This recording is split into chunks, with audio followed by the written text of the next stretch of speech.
You're not gonna fly, you're gonna die.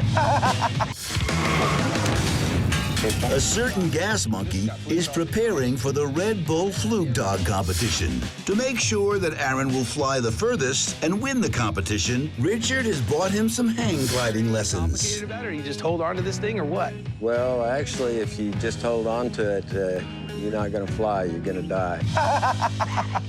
Really bad idea. The jerry-rig catapult actually gets Aaron off the ground Look at that, you're flying, dude. and into the air.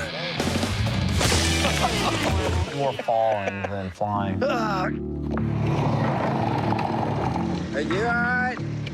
Not in the technical sense. Did you dislocate your shoulder? Yeah, my right shoulder. I just can't move my arm.